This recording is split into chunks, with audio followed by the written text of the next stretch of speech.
Algérie.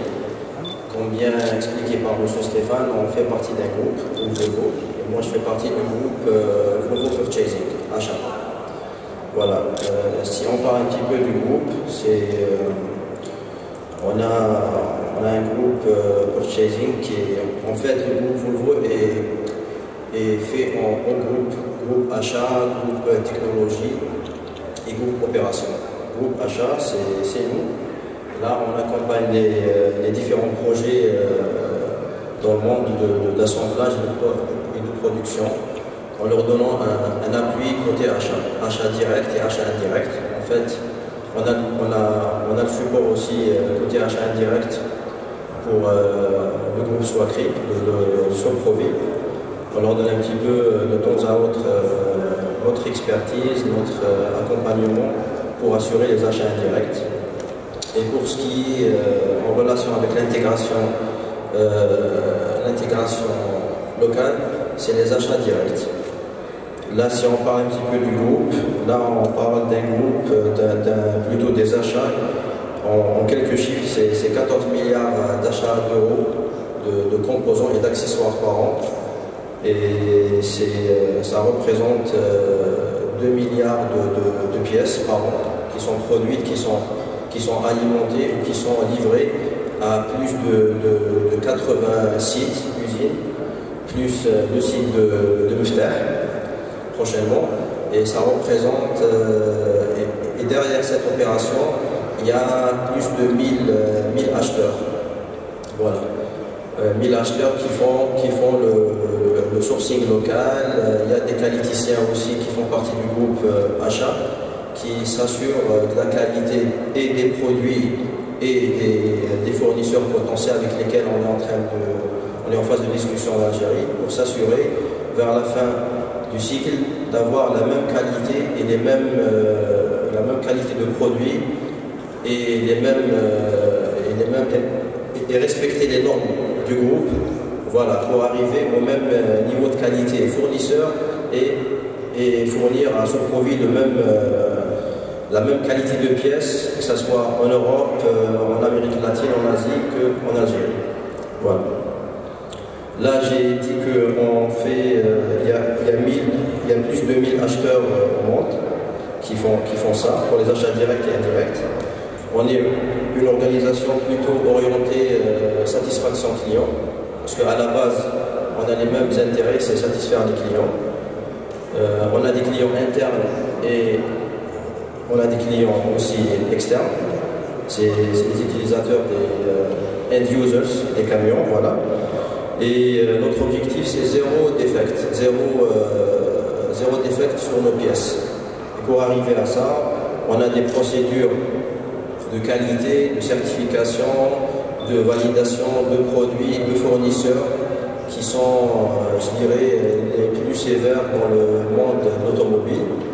Et voilà. Et on essaie de maintenir les mêmes, je dirais pas qu'on essaie, mais on maintient la même politique, la même stratégie, que ce soit en Europe, en Amérique latine, en Asie, qu'en Algérie. On utilise les mêmes procédés, on fait passer nos fournisseurs potentiels par les mêmes tests, les mêmes audits pour arriver à un niveau de produit égal à celui qui est en Europe. Là, si on parle un petit peu de l'équipe Algérie, comme bien précisé par M. Stéphane, on est 3 acheteurs et 1 qualiticien. Là, moi j'ai été le premier à être recruté, ça fait 1 an.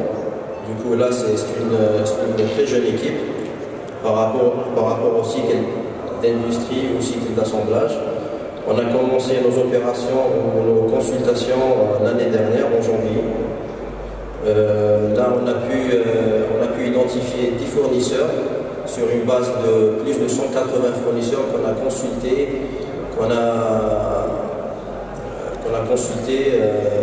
dès le début du projet. Vous me direz, vous allez me poser la question, d'où vous avez sorti cette liste? Là, on a 2 éléments, c'est ce genre d'événements qui nous aident à trouver ou à rencontrer des fournisseurs potentiels avec qui on compte ou on pense pouvoir créer des opportunités pour faire de la localisation, mais aussi on est adhérent de la BSTP, c'est la Bourse algérienne de sous-traitance et de partenariat, avec laquelle on a des réunions, des rencontres, on participe aux foires qui sont organisées par la BSTP, telles que celle de CIDIF l'année dernière, et qui nous permettent de rencontrer ce qu'on appelle des fournisseurs potentiels pour essayer d'identifier ce qu'on peut faire avec ces fournisseurs algériens.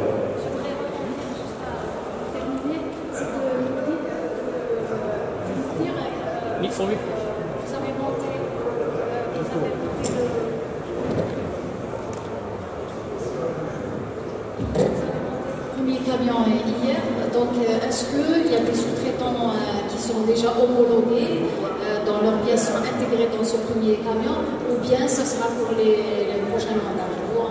Ça sera pour les prochains montages, mais on a déjà planifié je serai optimiste, trois pièces qui seront localisées cette année. Voilà. Là, c'est un peu tôt pour le déclarer officiellement, mais on est sur plus de 10 cas de localisation. Je peux vous citer quelques cas. On est sur ce qu'on appelle fifth wheel, c'est la sellette. On est sur le système de refroidissement. On est sur le tachographe. On est sur des éléments de protection, ce qu'on appelle les barres anti-encastrement avant-arrière et par cyclistes latéraux. On est sur les pneus, les jantes pour faire de l'assemblage, pour avoir une roue. Voilà. Au lieu d'importer la roue, on fait l'assemblage en Algérie. On a des marques qu'on a identifiées pour les pneus, c'est des marques historiques du groupe. Et on a une marque globale, c'est un fournisseur européen qui nous fournit en Europe et un peu partout dans le monde de la jante. Ce qui fait on va faire l'assemblage. On a aussi le système d'isolation, le système d'isolation pour cabine. On a aussi identifié tout ce qui est faisceau électrique et câblage électrique. Et bien sûr, on est avec quelques fournisseurs dont le nom reste confidentiel bien sûr à ce stade-là, mais on fera des communiqués dès que les fournisseurs seront certifiés groupe.